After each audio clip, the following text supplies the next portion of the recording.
record. Hey, Stephen, good to see you. Hello, hello all. Happy Monday. Hello. Happy Monday. It is. Eric, It's are you done happy eating? Monday. I mean, that's a lot of happies. I just You have to be doubly happy now. Stephen, where are you these days? Still in New York, quarantined. Haven't left the Okay. house. I'm good. Well, it's a good thing that everybody delivers in New York, so that's helpful. I am still in Rhode Island, and I will likely go through New York because I have to go see my dad before I leave this part of the world. So, but I need to make sure that I'm quarantined enough.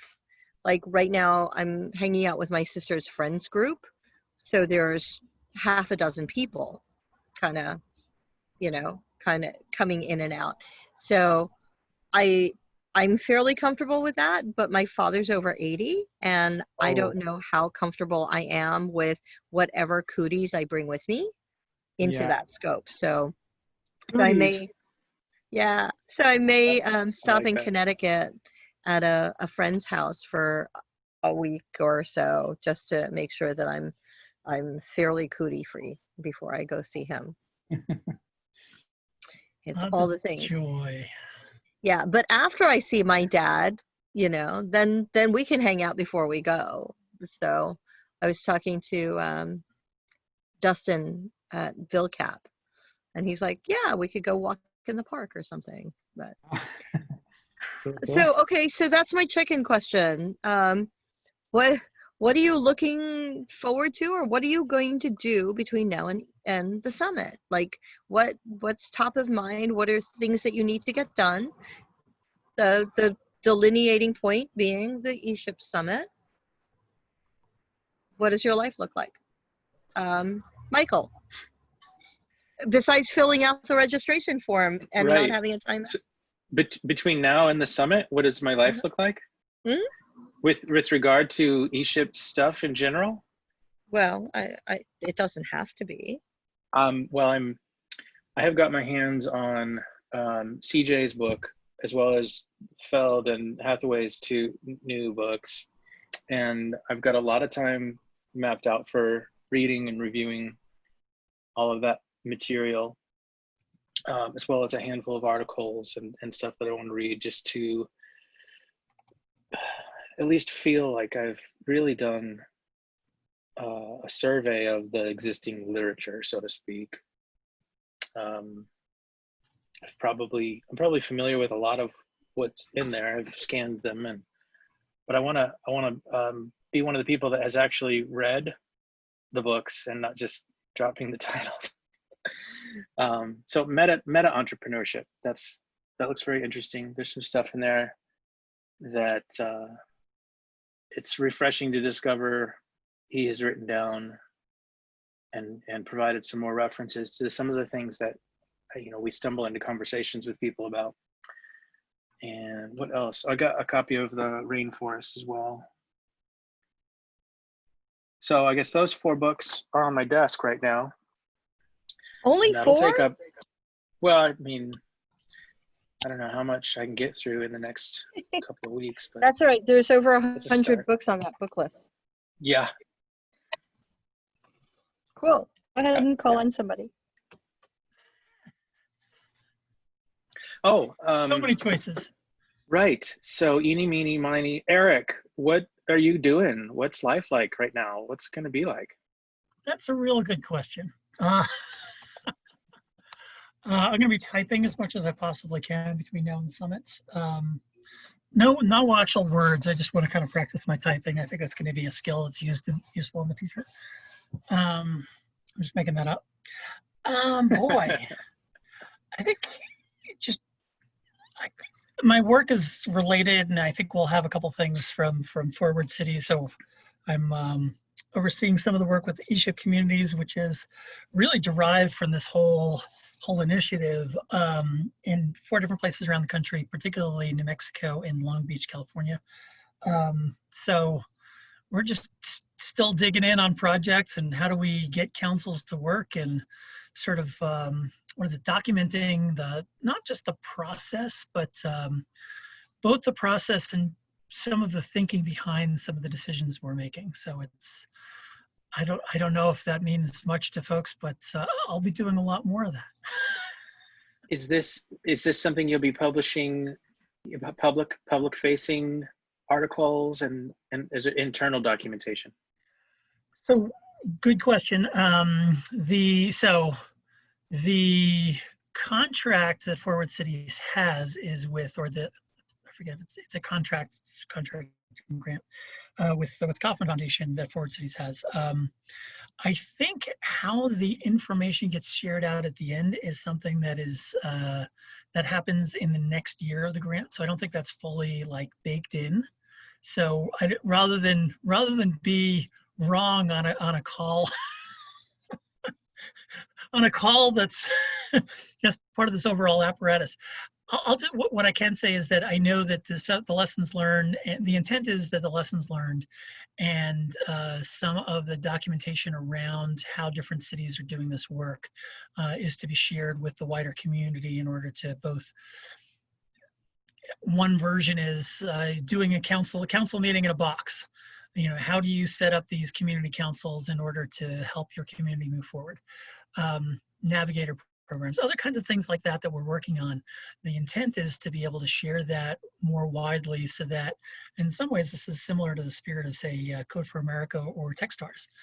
How do we make that content available in a way that other communities are able to use it and you know, adapt it to their local environment? So I'm hopeful, hopefully I've said that the right way.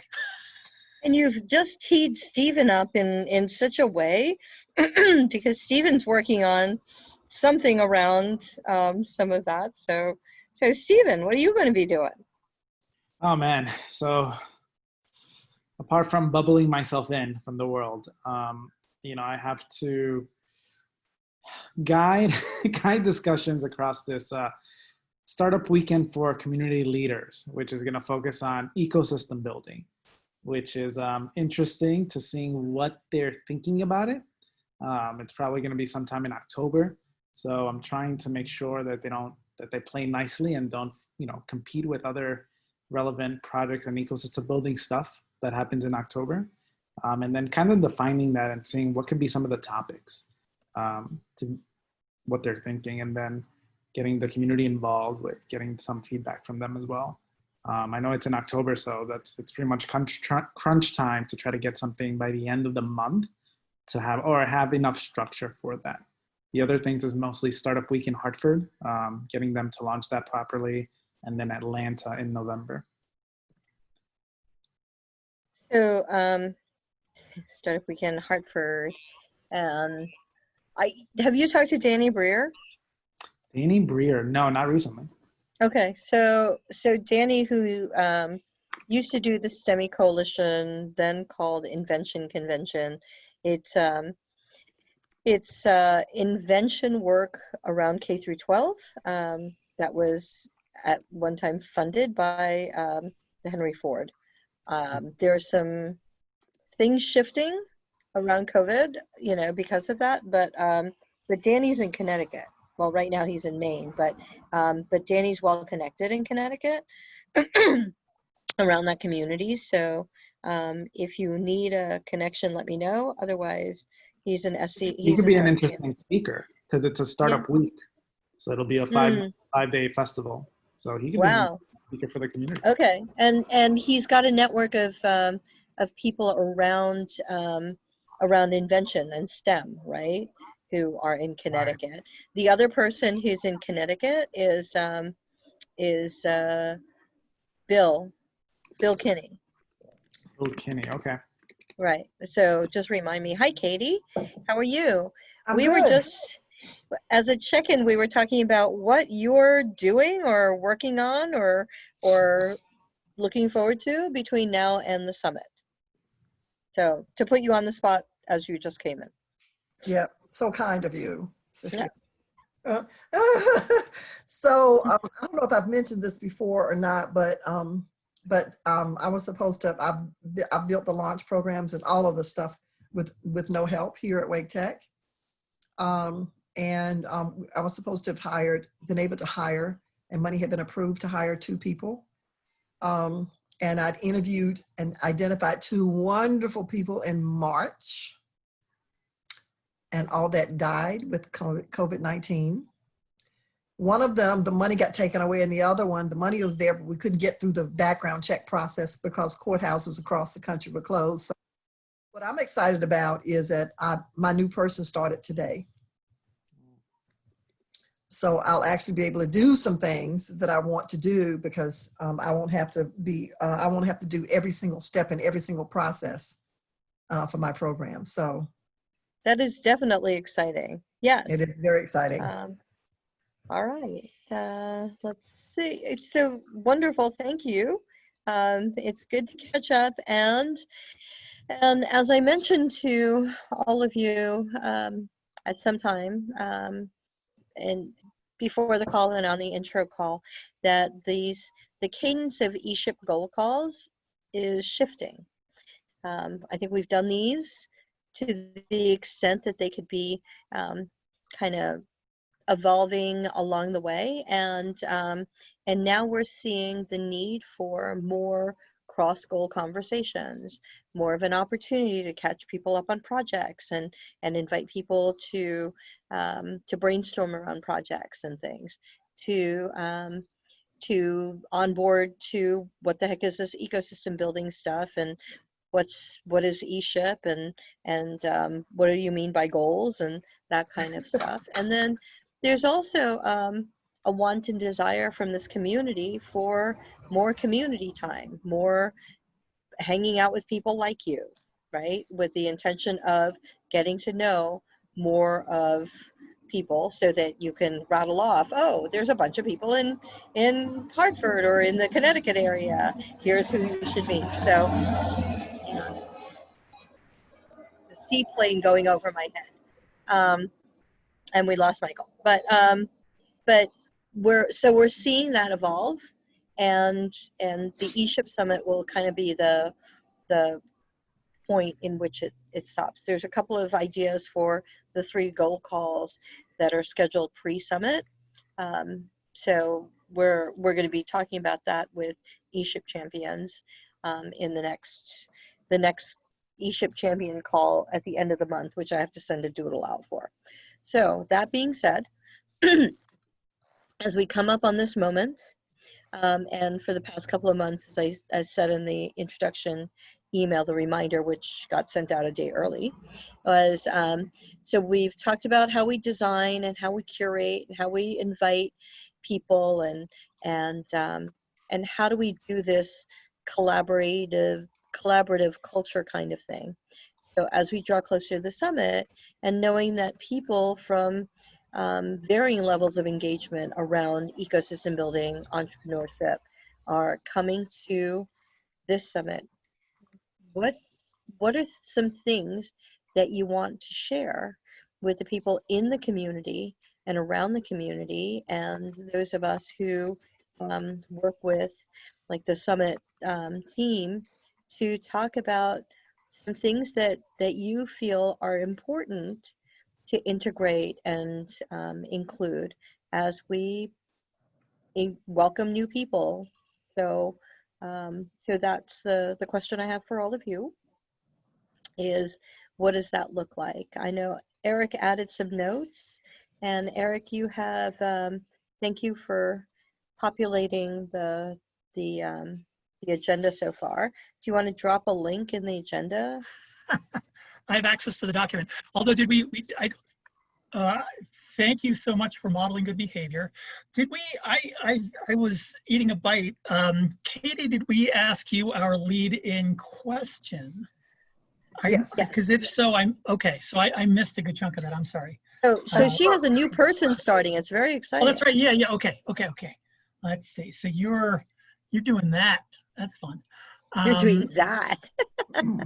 No. I mean, all of the work is fun. Here is a link to the document.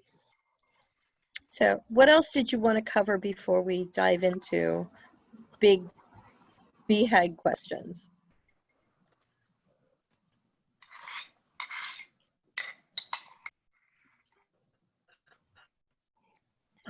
Today is anything can side question. I'm sorry? I have no additional or Okay. other question. I think BHAG is a fine way to go. Okay. Katie, do you have something you want to share and talk about before the summit? I'm sure, Stephen, you've seen the summit registration, and we'll look forward to having you there. Katie, is there something before we talk about what the heck we do with new people? I don't know if that's the way we want to phrase it, but no. Okay. When we say new people, do we mean new people who do what? So, you know, traditionally the ESHIP Summit has been about 400 to 500 people that are Right. ecosystem builders, and then another 100 or so that are around the mayor's conference and policymakers. Out of these people, because we're going virtual, the notion is that we may attract a wider audience of the maybe what we call the ecosystem building curious, right?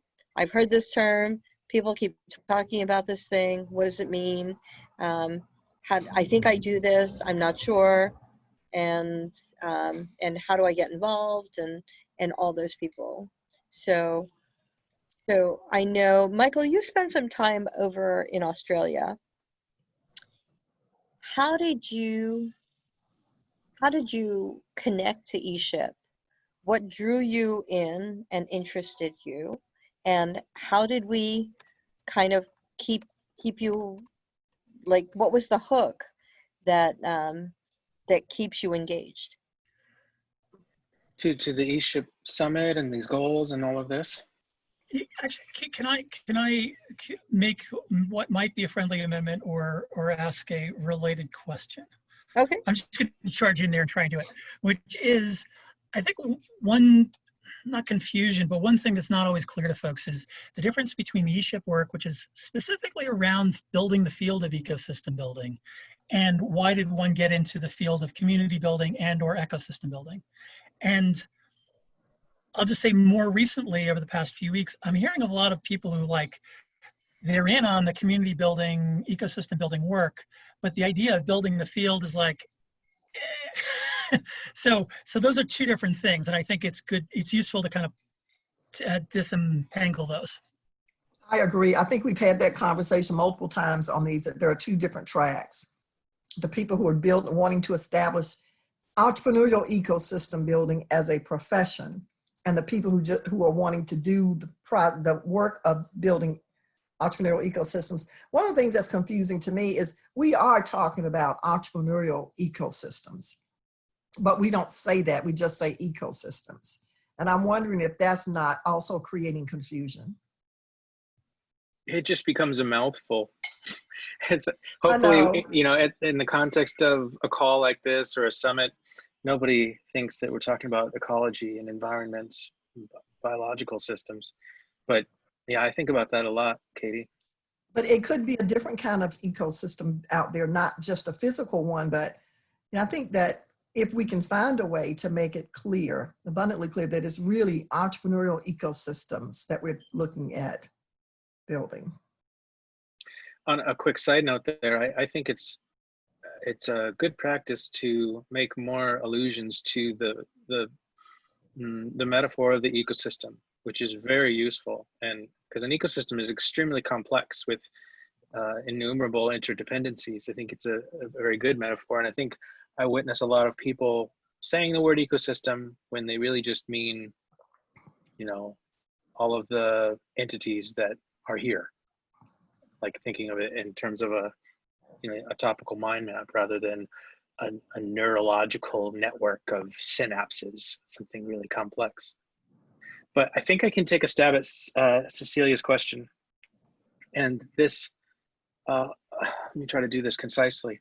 I'm interested in multiple layers of this onion. So my entire life, my vocation has been one of community building, supporting the people in a community, developing the connections between them, helping people find resources and figure out how to do life well, whether that's living, loving each other, or building businesses. and I've done them kind of in that order. So early on in my life, I went to school to train to be a pastor in a typical Christian Protestant church denomination, and really for the first half of my life, was very passionate about doing this kind of community development work, but in that context. And what I discovered later, and I'm skipping like 10 years now, was that I can do this vocation in any context. I can do it in the middle of a 5-person startup. I could do it in the startup community in Seattle. I can do it through programs like Startup Weekend or 1 Million Cups. And personally, I discovered that I think people were experiencing a lot more. This may be a controversial way to put it, but I was doing a lot more damage in the startup and entrepreneurial ecosystem than I was in the churches that I was participating in over the years. And I was just very deeply attracted to the transformation that I witnessed. People would come, ironically, for a lot of the same reasons that they might come to church. And we'd give them very practical tools that they could implement and create value for their community very quickly. And I just got addicted to that. So my entrance into it was really through some programs like Startup Weekend and 1 Million Cups. Although my own personal entrance into entrepreneurship was much earlier, working alongside my father in a woodworking business, a handful of lifestyle businesses of my own that I launched long before I ever thought in terms of business and entrepreneurship, because I was trained in social sciences. And so then putting that together along with my love of entrepreneurship, which was really my love of creating things, very creative background, made community development in the startup communities or these ecosystems a natural fit for me. So I discovered it was kind of like a nexus of these things that were just expressions of who I am.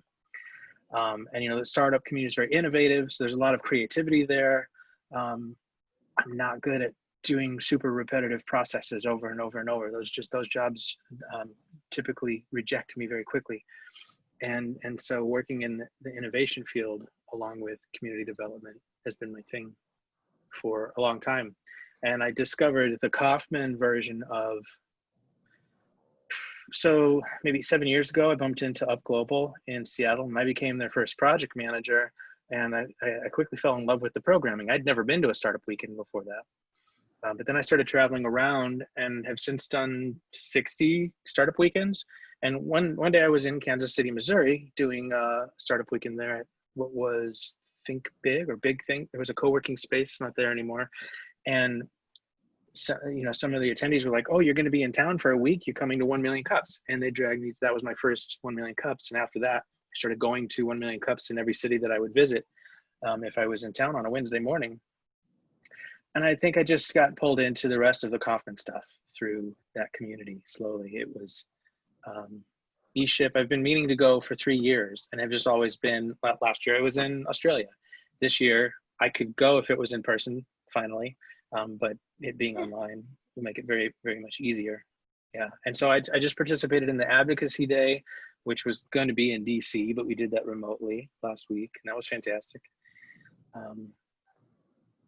And I just, as you know, when you travel around, it becomes a small world. You meet a lot of people that are in a lot of these other groups.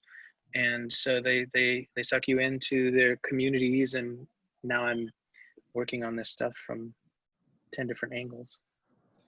That's wonderful. Thank you for your origin story. I think those are really important because we forget one of the things about the Margaret Wheatley book when communities start going off in different directions because you follow your energy is sometimes in order to move forward, you have to remember the thing that grounded you, to ground you in why you did this in the first place, right? What was the motivating factor of what drew you in to do these? So a couple of things that I heard from you is, and I hear it a lot in the audiences that in the people that I engage with, is it's transformational change, it's community engagement, and there's a seeking a desire for creativity and innovation. Like there's something that that shifts. It doesn't have to shift greatly, but something happens that doesn't necessarily happen if you just keep going along in the same way that it goes along. And I know Stephen and I have met in different countries and been part of GEC. So Stephen, what keeps you, besides a paycheck from Techstars, what keeps you engaged, or what hooked you into this? Because you've worked with Melissa Bradley and all of those things. So I'm curious to hear from you too. You know, before all this, I went through a leadership experience with Frances Hesselbein. It was before she was leading the Leader to Leader Institute, formerly the Peter F. Drucker Foundation. And, you know, her ethos was to live is to serve. And so since then, I was taught the concept of servant leadership. And so leading from not ahead, but leading from, or leading across the aisle, or leading from behind in that sense. So I always had that instilled in me early on. And so I've been trying to figure out, and so lots of this entrepreneurship stuff, lots of this community building and this give first type of mantra, you know, kind of resonated with that as I, you know, left college. So similar to Michael, you know, I started programmatic, but then I started evolving into community and helping hyperconnect people. And I love doing that and saying, you know, how can I, you know, be a good cause for the world or whatever. And so entrepreneurship just seemed to be that thing. And Melissa kind of accelerated that, whereas, you know, entrepreneurship for wealth generation for all. Is that me? Was that me? I don't know. Oh, it might be me. Sorry. Yep, sorry. I thought it was me. And so now that I just want to hyperconnect more, and I love the concept of community building and just helping people kind of, you know, connect and find their path, whatever it may be. You know, it could be entrepreneurship, it may be something else, but, you know, having that entrepreneurial mindset, I feel like, you know, helps them along the way, whatever they decide to do. So Katie, I know that you were at the 2018 ESHIP Summit, Mm-hmm. and you so what I'm hearing from Stephen is it's adding to what Michael said. There's servant leadership, or there's leadership that can be attainable and executed by each of us, right? That it doesn't need to require a pedigree or a title or whatever. Like, Right. we're all leaders. And then connections being very important, meaning making and purpose. So that's what people seek or people want to activate. Right. And that's a common theme that I hear along from everyone else. What would you like to add to that? I think what I didn't know what to expect from ESHIP in 2018. But I think that there are people who gravitate towards this type of work naturally. They want to see some impact on what they do. They're not comfortable to do work and have it disappear into a black hole and never see what, if anything, came out of it, if there was any value in it. And so there seemed to be a high concentration of people like that at ESHIP who wanted to do something and be able to look back and say, oh, this is what happened. This is what was accomplished. This is what changed. This is what's better. And I think that's what keeps me, that attracts me to this. And it's playing the long game and the short game at the same time. So, you know, that some people sacrifice long-term goals for immediate gratification. And I think what I see with ESHIP is you recognize that there are some things that are better taken in small bites. And then there are other things that you have to drive long. So I see being able to do both of those with entrepreneurial ecosystem building, because when you have an ecosystem, you're recognizing that there are different players that have different roles at different times. Everything doesn't happen at the same time. So I was telling my great niece about this video about what happened to an ecosystem. You know, they killed off all the red wolves. I don't know if you guys have seen that documentary. All the red wolves had died off, and there was a move by this conservation group to bring back the red wolves. And when they brought back the red wolves, the entire ecosystem got healthier, because the red wolves were eating things that were damaging to the ecosystem that didn't have any natural predators before that. And because it was eating those things, and the things that were normally prey that those things were just devouring came back, so that you ended up with the right balance. So what I see with entrepreneurial ecosystem building is that you're trying to create this beneficial balance in a community, and you define the community however you choose. It could be a school system, it could be a neighborhood, it could be a church, it could be a town, it could be a county.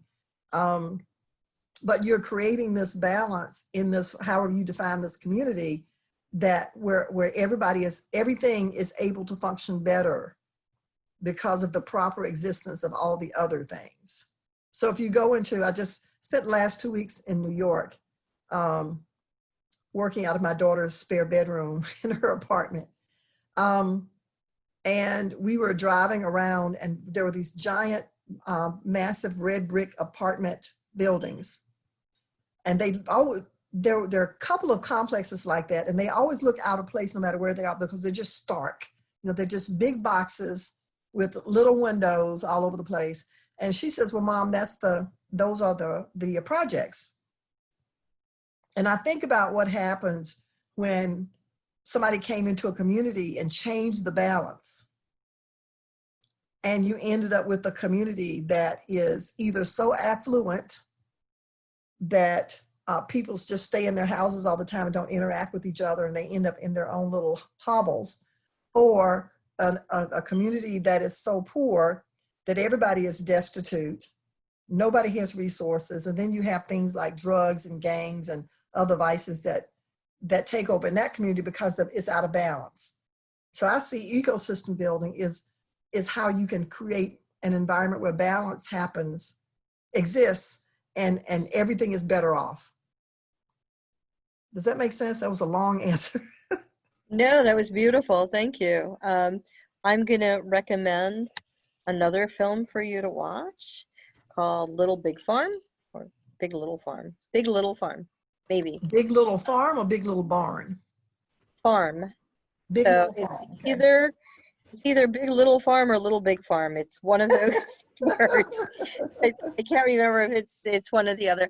And it's about my son is geeking out on sustainable agriculture, and so somebody said you should watch this. Little Big film. Farm, Big Little Farm. Okay. Yeah, it's one or the other. And the idea was this couple who took over a farm in Southern California, and how they built this thing, and the trials and tribulations, and then realizing that nature has a reason for all of this stuff, and the reason that farming, like industrial farming, is not healthy for the environment, and all of that. So you'll see all the trials and tribulations that they went through, and what's come of it. And so I keep saying to my son, if and when he comes back to the United States, you can get a fellowship and work at that farm for a while, but I don't think he's in any rush to come back. So what I heard from you, in addition to the things that Michael and Stephen had talked about, was that there is a recognition of long and short-term wins, that it doesn't have to be one certain flavor. It can be either or different variations. There's a desire to create impact. That ecosystem builders that you know of look at things on a holistic cause and effect lens. So it's not just one segment. I think that's what the Industrial Revolution was about, right? It was like segments of things. And if you can understand a piece, then you understand the whole, which we're now pulling back on and saying, yeah, not so much, right? So, Mm. and then where there's a seeking of symbiotic relationships and balance so that we work together and benefit each other in these relationships. So those are the people that are attracted to this work. Yes. Eric, what else are you seeing? What are you thinking as it comes about? Let's see who freezes. It's going to be me. um, I think a lot. So a lot. I loved a lot of hearing a little bit more of that and hearing some more of the stories. And I will pass by mine just real quick to get to what Katie was saying, because I think sometimes in the ESHIP calls, some of us have been probably maybe too, in my head, almost too focused on the field, and it seems sometimes that the actual community work is not disconnected, but it's not front of mind in a way. And maybe it can't be front of mind when we're focused on some of the bigger pieces, but I worry sometimes about things being disconnected. So if somebody comes to a call and says, well, what are you doing? What are you doing on this call to help me build my community or my ecosystem? I think I haven't always had the right answer. I haven't always had an answer I was proud of for each of the calls. And I think when I think about these calls and whether, knowing that the format's going to change, I think if we're answering two questions, if we're asking, how does this work in this group advance the field? But how also does it support the work of the ecosystem builders on the ground? I think if we can answer both those questions well, then that will help people more when they think about, well, I want to join this group or I want to join that group. So I don't know, that's the insight I'm kind of thinking of right this second. Okay, and that's a big hairy thing that we came up across. So in 2017, when in the verbiage of the invitation that I received, it was, how do we accelerate the emergence of this field of ecosystem building? And I think that in my mind, the translation was about building a job. And so I would correlate it to, it's like project management. 10 years ago, there wasn't a thing called project management. And now there's accreditation, certification, job descriptions. Like, you can answer a job board and say, I'm a project manager, and you could do the thing, right? It's a job. Yes. Right. Yes. And so my thinking evolved in that way. So because that was my perspective, that was my perception of what it is we were doing.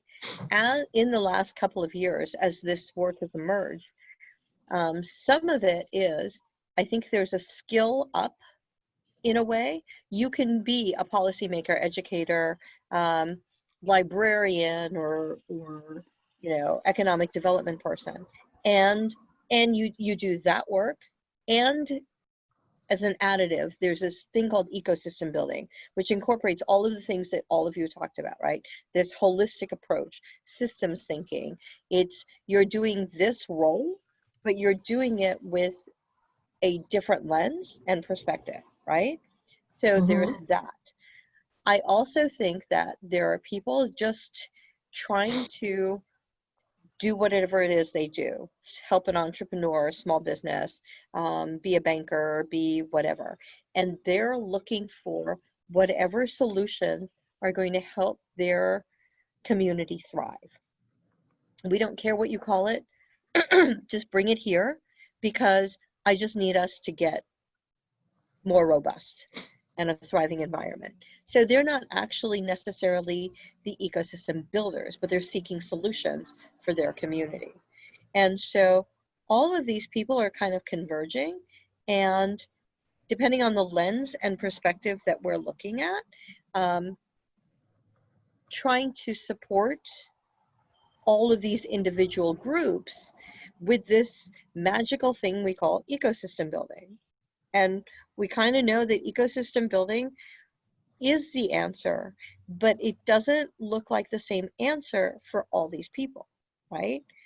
If it's like, if we do this thing, there's a better shot at everyone else thriving. that's great. But there's not a laundry list of you can do X, Y, and Z, and then boom, that's the solution, right? It's there's not a ready-made answer. So the playbook is the playbook and not the manual.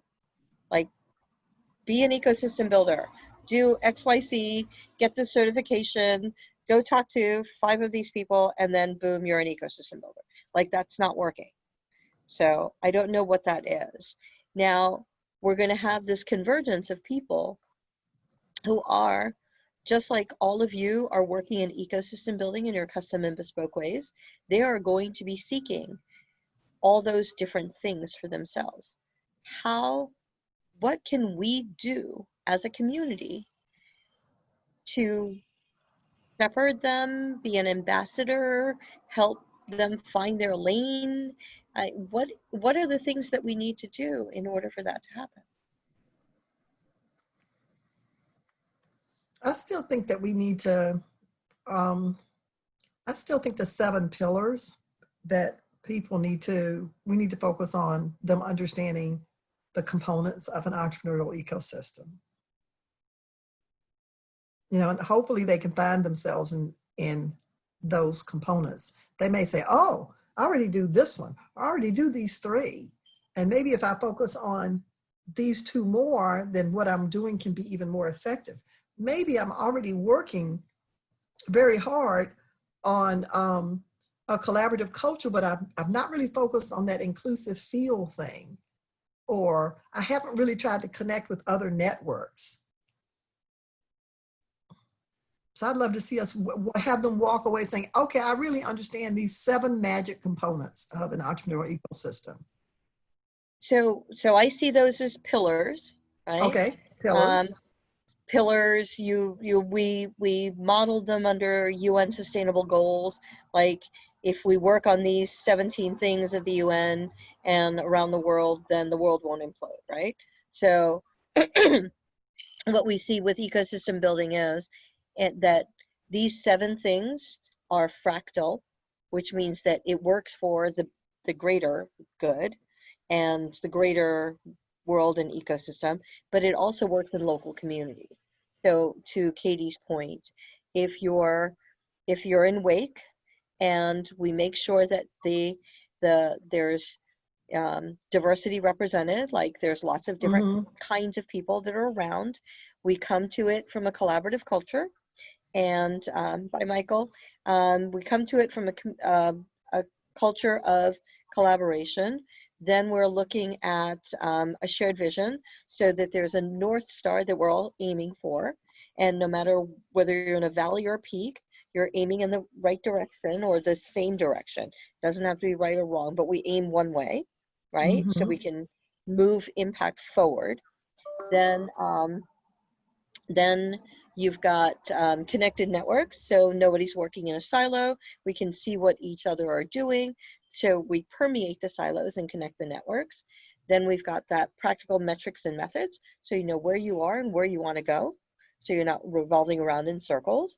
Then you've got the universal support, which means introducing other people to the notion that, hey, this is kind of an ecosystem, or this is what we need to do. So you rally people that you don't yet know how they want to contribute into this thing. And then there's sustainable work so that the thing keeps moving forward. And then we've discovered, while it's not a separate goal, that there is the storytelling aspect that infuses itself through all the goals. So you can use that in Wake, you can use that across the world at the Global Entrepreneurship Network, you can do it with a group of policymakers. Like, it all needs to, like, all of it can be transferred, right? So Amanda West, in her infinite wisdom, taking all those 1,300 post-it notes and kind of disseminating all that information into 7 goals, which actually were 13 at one time. That's good. Now, how besides me going through that list or getting a copy of the playbook, what is the best way, Katie, to introduce people to this notion? So in my head, scary up there sometimes, but in my head, Okay. I had this image of the pillars being, I guess you could still call them pillars, but that if you really have an entrepreneurial ecosystem, you have some of all of that. So I kind of saw them as puzzle pieces that all plug in together to make an entrepreneurial ecosystem. So puzzle pieces to create a whole, right? Yeah. Like if you're Yeah. missing a piece, then it's a little off kilter. That's right. Okay. I guess you could do the same thing with pillars and say, well, but you can have two pillars. If you prop the thing up on top of it, you see a lot of empty space in there, but it could still stay afloat. I don't know. I was just, to me, in my head, it made more sense to envision them as puzzle pieces that fit together. Okay. Eric, you're raising your hand. Are you muted? Your sound. So I'm gonna share. So one thing that I think might be useful. This is from the original, or I think from the first version of the playbook. That's the elements of the ecosystem, and I think. And one of the things that Goal 5 Call sometimes does, and usually makes me scratch my head a little bit, but it's the importance of the model, having a sense of what the model is. So I think the pillars that we've been talking about just most recently, those are all for the most part sort of activities or approaches or strategies. And I think those working with these other elements of the ecosystem help kind of knit everything together. But I don't know. To me, I think it's important to kind of keep one in the realm of how are we working on more collaborative culture, more inclusive ecosystem, all those things. But also, how does that apply to on-ramps? How does that apply to the storytelling we're doing? So there's ways that those kind of interplay, and I think it's important not to leave that out. That's me. Yeah, so this is what I was talking about when I say puzzle pieces. I was talking about these things. Yep. Okay. And I know that there are activities that you have to do to make these things real over there. To make these things real, I'm not confused about those, but these are the pieces. Okay. So I think one more thing that's missing. So I hear goals and elements, right?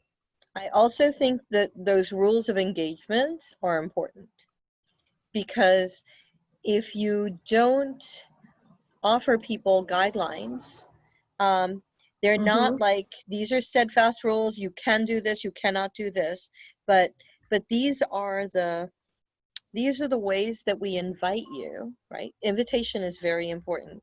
These are the ways that we invite you to be involved, right? Come with a sharing mindset and think about. So I was just looking at these earlier on a call with Christine, or maybe with Faye. Good Lord, so many people that to talk to. Okay, so here's the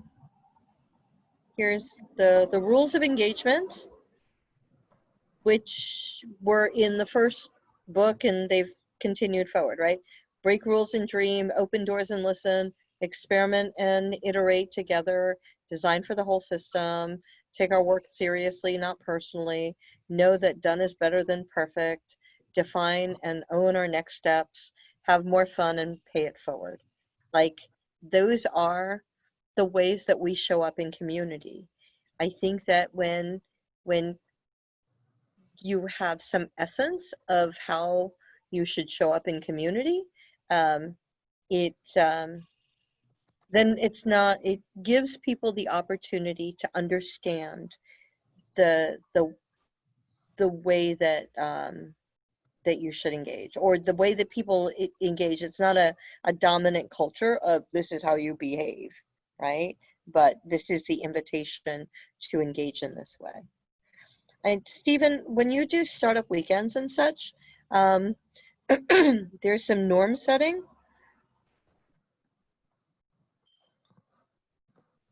Wait, was that a question or you're saying? Yeah, no, I'm trying to remember how you set that up for people when they come to Startup Weekend, right? Everybody's got an idea. Some people just want to play. Some people Right. are have something that they want to present. How do you level, because you, and I know Eric's been involved in Startup Weekends for a while too. How do you set that tone in the first nth of time? Because if you don't set that tone, then it goes off the rails quickly, right? Right. And I'm trying to think. I know I see three potential things there. One is, we try to break down barriers at the beginning so that people feel comfortable with each other and more accepting or receiving of some of the guidelines that we give them. Two is, we try to instill in the fact that, hey, we have guidelines. Trust in the process for now, because at some point you'll be able to break them, do what you need. But if you want to get the most benefit out of this for this short time, just trust in the process. Just go along with it. Take what you want from it afterwards and then do what you will. But while we're together, just trust the process and go along with it. And I think the third part is, it's okay if you have questions, you're going to be confused, ask us. Just find the facilitator, find an organizer, ask us, and learn as much as you can. So I feel like those are three components that stand to mind for that. But Eric, anything else sticks out for you? I mean, I think the thing that, and I go between being, anyway, confused and whatever. But one thing that I think is really good about the Techstars and Startup Weekend is it's really condensed around just a few very, very basic principles. And so that trust the process piece, this is a learning environment. There's a handful of things that are just kind of sort of baked in. And if you've been a participant, and when you come onto that organizing team, the people or others on that organizing team, they kind of enforce that, so that when you show up at a Startup Weekend, everyone you meet who's part of the team, maybe they have the right shirt or something, they're modeling the kind of behavior, and when you see people with quizzical looks on their face, they're kind of, being kind, but guiding folks to the right You're place. breaking up a little bit, Eric. I don't know if that helps, but we miss the middle. I think just the most important thing I was trying to say is that I think there's a simple set of like 3 or 4 things at the core of Startup Weekend. And if you get the fundamentals right, then it goes really well. So one of the notions that I introduced, I don't know, we're still evolving these things, is a need for ambassadors. Like there are people that you should be able to go to or ask questions of, because at a Startup Weekend, in the beginning, you introduce the facilitation team, right? You don't see everybody, but you see enough people, and you know where to go to ask questions. And I think that otherwise people don't ask questions. They don't want to be vulnerable. They don't want to show that they don't know. They're going to just kind of go along. And when we model the behavior that it's okay to ask questions, like even in the beginning, in the introduction, say, hey, did I include everything that I should have included, right, Eric? Or Katie, was there anything else that I left out? That kind of thing, where it's not like, oh, I am the all-knowing person on this call, and so you should be up to this level, or like, what are you doing here, kind of thing, right? So so I think that modeling behavior is really important. So I appreciate that it's a learning environment. No one knows everything, so ask questions, and the guidelines. So breaking down barriers quickly, that's a lot of trust building, and challenge in building trust is that people believe that if you trust everybody, then they will trust you back. And that doesn't necessarily happen. In a lot of the culture books that I've read and listened to, I've understood that when you show yourself as vulnerable, people trust you, right? When Except you if they're predators. yes, well, but Then you get eaten. usually the nuance is that I trust you with my vulnerability, and so I'm infusing that trust and handing it to you. Maybe it's a small trust, but if we do that, then the hopefully we're not inviting a lot of predators in, but you never know, right?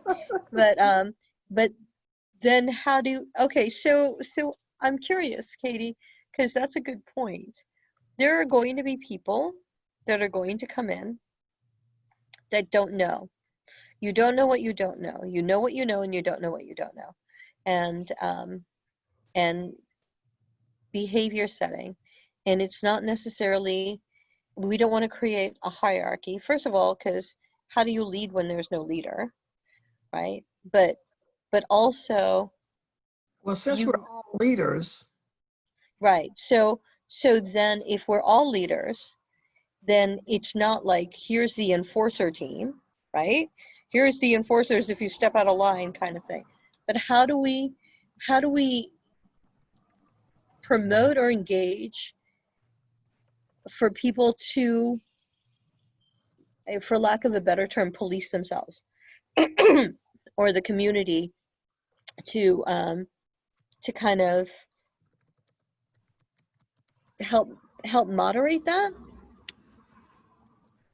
maybe. So let me ask you this question: in what format, or are we going to share this information? Are you asking if is there going to be some type of work session that we'll do, and that's what you're asking, what we would include in that work session?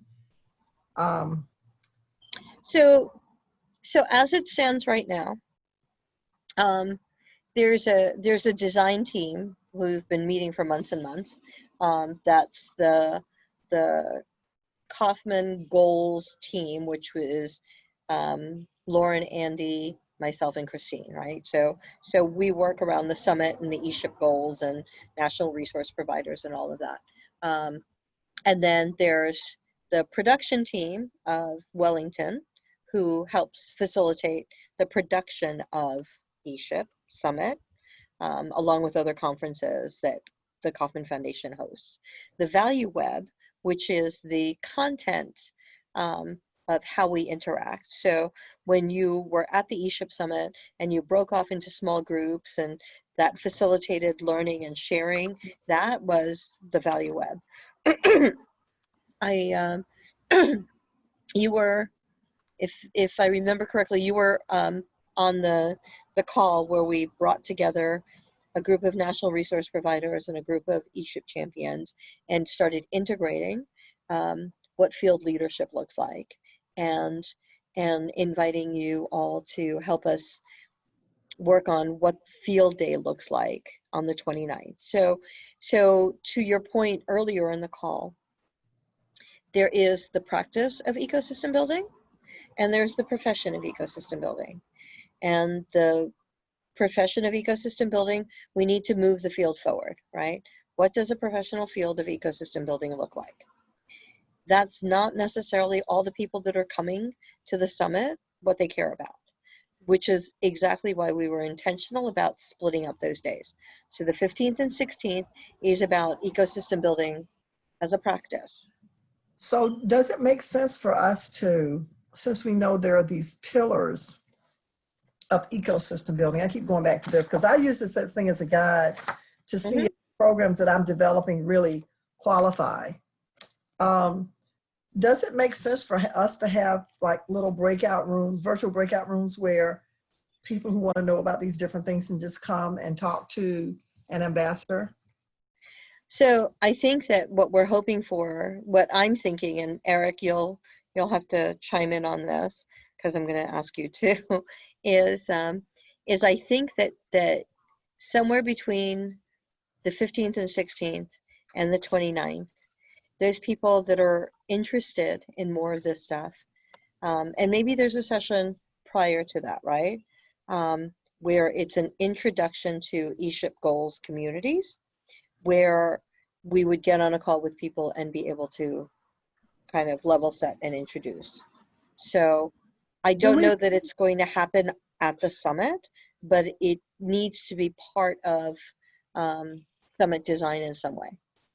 So how will people who are coming here, especially those coming for the first time, how do they learn about these pillars if we don't have a session specifically on that? Right. So that's where it's the introduction. So in the past, in in-person summits, what we've done is we've done a webinar where if you're registered for the ESHIP Summit and you have any questions prior to coming to the physical event, that here is a webinar, a little bit of brief history, and an AMA, right? Ask me anything.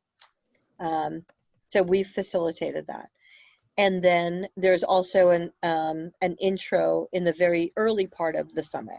So if you're in person and let's say you signed up late, you didn't get a chance to kind of onboard or get on that call or whatever, then usually the afternoon before the social event was that slot of time, hour and a half or so, where Andy pretty much did the introduction.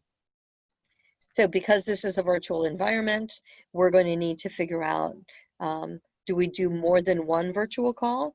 Do the people that come to the 15th and 16th, do they need a different level of introduction and onboarding than the people that are going to take place on the 29th?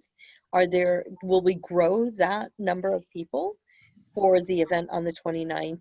Will they, from the information that they get on the 15th and 16th, decide, oh, I want to know more about this?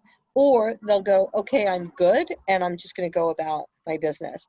Do the people in the 15th and 16th, should they know about these? I mean, we'll obviously mention them, but is it something that they need a little If bit? they're going to be building ecosystems, don't they need this? If we say these are the 7 pillars of the ecosystem, of an entrepreneurial ecosystem, wouldn't we want to communicate these 7 pillars over and over and over and over again to make sure that everybody gets it? I don't understand why we would even question whether or not they need it. Eric? I think they need to know it at some point. The question I think sometimes this gets to for me is and it may be a scaffolding question, but I'm not sure if that's entirely correct. I think I think it helps to kind of parse out the various different audiences that are invited to this. Some people are already on board, and for them, you're showing up to a meeting, here are the ground rules, go. you show one slide, and that's all that's necessary around these principles that kind of get it. But I think for some other people, they're kind of at the very beginning of understanding ecosystems or how the systems in a community need to work together in order to create the best outcomes for their entrepreneurs. And to me, I think I want to try and get them to a level of understanding of how systems work before I have those other conversations about doing more work there. So I don't know, to me, I think it depends a little bit on which audience we're talking about.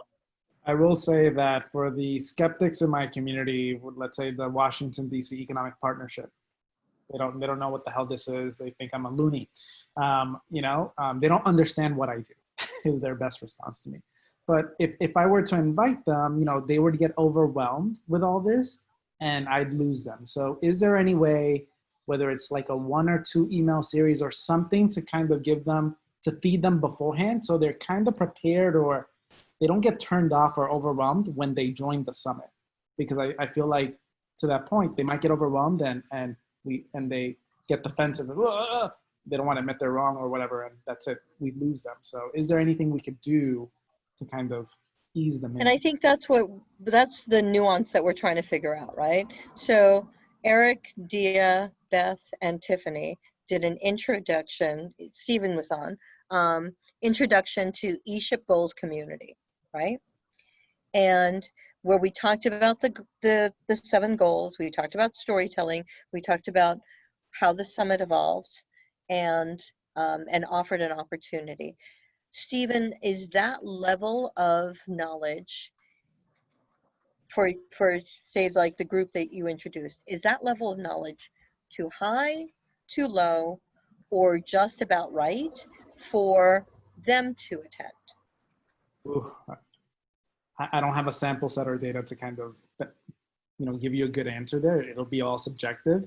It feels good enough. I just don't know, how they'll react to it yet. I do know that at some point afterwards, like a follow-up with, hey, here's everything we spoke about, because it seemed like a lot, and I don't think they would follow the links that were in the chat. So some type of recap or follow-up so that they can, systematically, oh, let me follow up on some stuff that they said, or let me look at this again.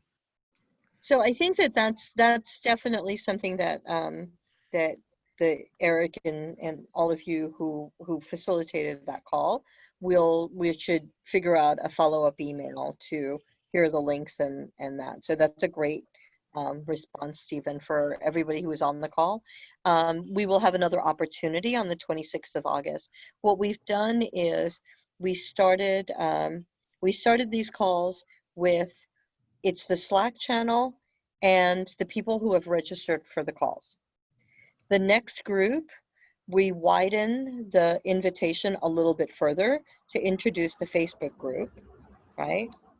Then, but to Katie's point, the people coming to the ESHIP Summit that are coming, let's say, just for the 15th and 16th, those people probably need one level up from what we talked about. They need to know that there are goals. They need to know that these goals are integral. You don't have to memorize these goals like we've all done, but know that as you're doing this thing, which incorporates a holistic view, a systems thinking thing, servant leadership, all of those things, that there are these things called the pillars. Like, I could not name the UN SDGs. I can tell you that I know that they exist. I know that there are good things to think about, but I don't have to know every single one of them in order to know that I have to do better, right? And that the UN is an organization that works towards that. So I think that for the people that are engaged in the 15th and 16th call, there needs to be that higher level introduction. If you have a question, and some of those questions will probably end up being, okay, so what time does the event take place? Is there a break for lunch? I mean, that, those are maybe some of the levels of questions that we'll get. Then after you've attended the 15th and 16th, and you have some interest in getting to know more about what this professional field of ecosystem building is, I think that there is also, that's when you have where we talk about the goals a little bit more, because you're going to need to know about those before you come to the 29th. Because if you don't know about those before you come to the 29th, there will be conversations that'll take place around project teams that you're going to go, what was that? Well, now, let me make sure I understand what we're saying. So there's a basic level of information about the 7 pillars, the things that we think need to be present for a healthy entrepreneurial ecosystem. That's like an introduction to entrepreneurial ecosystem building. Okay. Then there's the goals, the community calls for people who say, I love this stuff. I want more of it. I want to get deeply involved and understand to a different level. They're the calls. And then there's a level above that says, I believe in this so much, I think it ought to be a profession and I want to work towards developing that. So it's almost like we've got 3 layers, and each layer has a different level of involvement and commitment. If we are saying that on the 29th, we only want the people who want to see this established as a profession, then I think we've skipped a layer, right?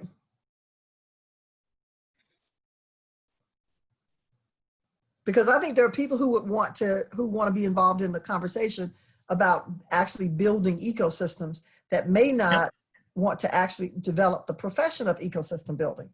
Yes. So I think that the people who if we are really clear in our messaging, and we say that if you would like to see entrepreneurial ecosystem builder as a job description and a career, come back on the 29th. And that way people can self-select. So I think what the current agenda for the ESHIP Summit goes, those people that are trying to create ecosystems or help the ecosystems in their community, the day of the 16th, there are more case studies, tools, stories. That kind of engagement is a little deeper dive. Okay.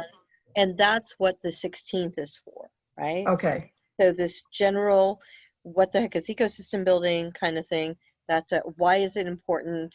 What do we do with it? What? I'm just seeing that on this, I'm sorry, this is my reaction. I'm seeing that we're not using the word ecosystem a lot in the summit. In the registration page, you mean? Oh, just on the overview part, which we say building communities, we don't say ecosystems. To me, that's a bit of a mismatch, but. So I cannot necessarily speak to that. Eric, you had something that you wanted to say. I should have been including both. I think sometimes it's like a 2-to-1 or 3 building. You're breaking up. I think, well, let me ask a question. So one thing, oh shoot, I will shut my video one more time, which is one thing I'm thinking might be helpful is if what happens on, am I still gone? If what happens on 15th and 16th, if that uses those pillars or goals as ways that people can improve their ecosystems, but then, so for that event, it's about that audience, about making things happen in their own community. But then we also say that if you want to build the field that will also use these similar goals, there'll be an opportunity on the 29th. I'm not sure if that makes some sense or if it helps connect the dots. I'm just looking on the website for where the detailed agenda is. I don't think it's there yet, is it? Oh, yeah. Okay.